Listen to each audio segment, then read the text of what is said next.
Hey everybody, it's D Amazing here, bringing you a review. This time is of the S.H.Figuarts Seihou N-Daguva-Zeba, which I've nicknamed N-Daguva-Zeba because I would make fun of him. It's one of my favorite shows from the show Kamen Rider Kuga. He's the final antagonist, aka the final boss, and basically he was giving out ass whoopings anytime he appeared. So let's get into it. First and foremost, I want to start by saying, no matter what position or a thing that I've done with him, he looks absolutely stunning. The way he's carved, the way he's done, it just visually, it puts its predecessor to shame. The first release was very nice, but it was very tall, and it was lanky, and it lacked articulation in certain areas. But this one is actually it just does the job so much better. So it's just learned to do so much. So you can do so many cool things that I've had a blast taking photos of him. So like you can do cool things and make him look cool. So it's just really cool. And one of the dope things about it is that, like I said, no matter what pose you put him in, he just looks cool doing it.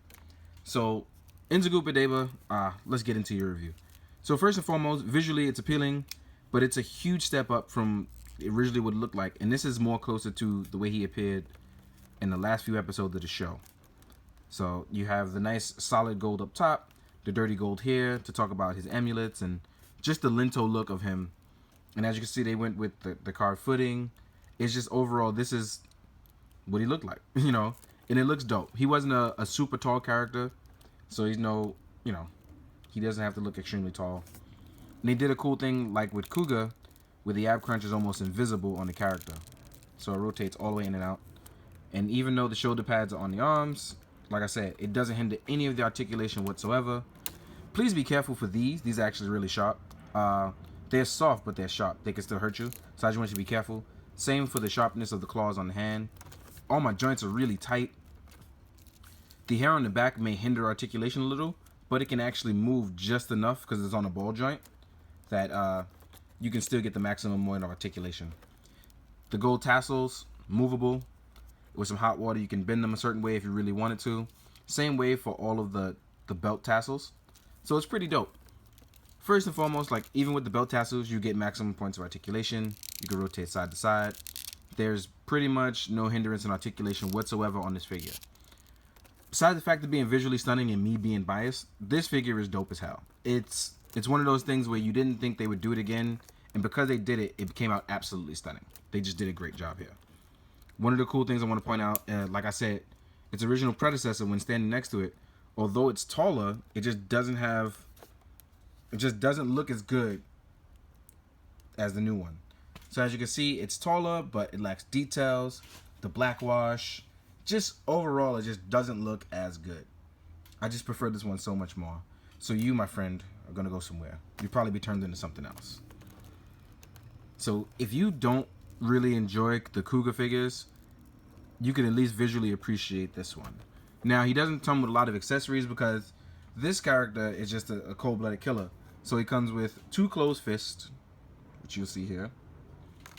He comes with, actually I just showed you these 2 are the closed fists, sorry about that.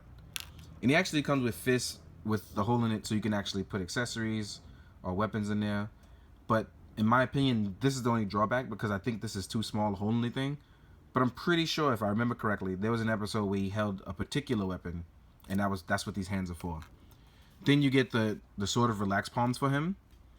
And then you get the pyrokinesis hand, which is for grabbing things or using it to pretty much blow you up with his fire hand because he has pyrokinesis. So, first and foremost, again, it's just visually stunning. It's better in every way than this original. And when standing up next to Ultimate Kuga, they're about the same height, same size. The design is taken from each other, as you can see. It's rumored that Kuga takes from N-Daguva-Zeba in the end. That's kind of why his design is very similar to each other.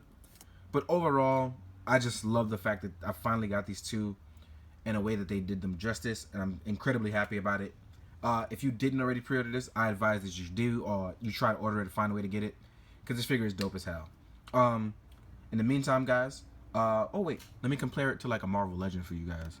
So these guys are actually a little bit smaller than Marvel Legends. So either way, still dope as hell.